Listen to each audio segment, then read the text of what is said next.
Hey Mastery Seekers, it's Agi here. I'm so grateful that you're listening to this podcast. And over time I've realized that these conversations are evolving from just listening to actually interacting.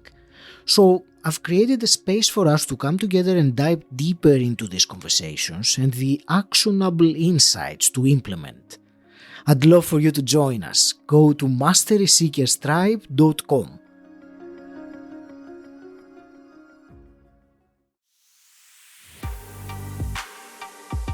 Welcome to Personal Development Mastery Podcast, and this is another snippet of wisdom where I select my favorite, most insightful moments from previous episodes. Today I have selected for you a snippet from my conversation with Patrick Williams, who is an artist and TEDx speaker. It is about creativity. What are the first two steps to awaken our creativity? I also asked him, how is creativity connected to spirituality? I don't think that they're separate. I don't think you could tease them apart. They're 100% reliant on each other. I'm sure that there are plenty of people who identify as materialists, and I mean that they believe that the world, the universe is made up only of matter, and then there are all of us, others who think that there's something more to existence, that there's a whatever we call it. There are so many ways to God, the universe, spirit, divine, all those words, many, many more, 10,000 more. I believe that exists.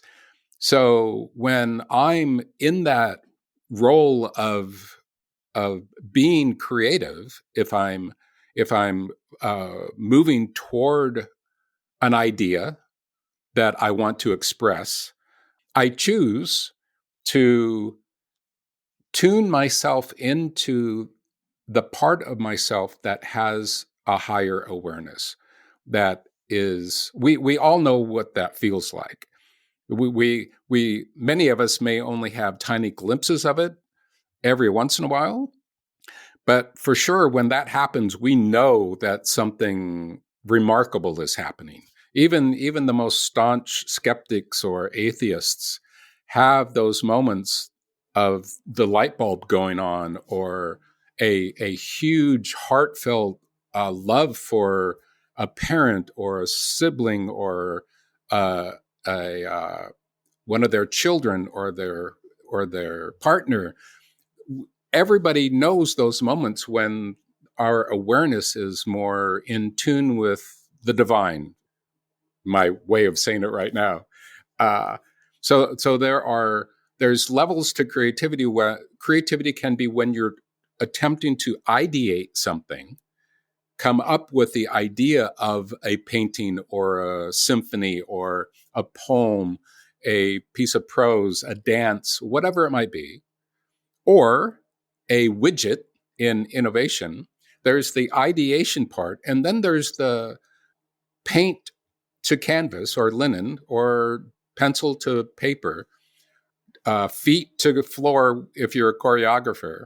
Those are, creativity is happening then also, but those are two flavors, so to speak, of creativity that are super important. And both of them have, I believe, both of them need, ideally, in the best of possible worlds, you merge with the divine in both those processes. And I believe when you do that, more happens. More is available to your awareness because you're expanding your awareness and you're focusing it into a receptive level of consciousness. Does that make sense? One of the most basic exercises that not only do we all have access to, but all of us do every single day, we have to, is taking some time during the day and allowing yourself to focus on your breathing. Simply sit and find a quiet moment. This doesn't have to be a large meditative process. Accessing our creativity is relatively simple in some ways, that it takes a quality of self-awareness, introspection, and your breathing is an absolutely spectacular way to do that. There are probably tens of thousands of tutorials on good breathing on YouTube. So I'll let everybody who's interested in, explore those, find the one that really resonates with you. But simply taking 2, 3, 4 times a day to take 10 breaths. And people will think, oh, that's a piece of cake. But when you're sitting and focusing on your breath, you'll find that there are all kinds of distractions and all kinds of little things running through your mind, starting to take you away from, was that the 4th breath or the 7th breath?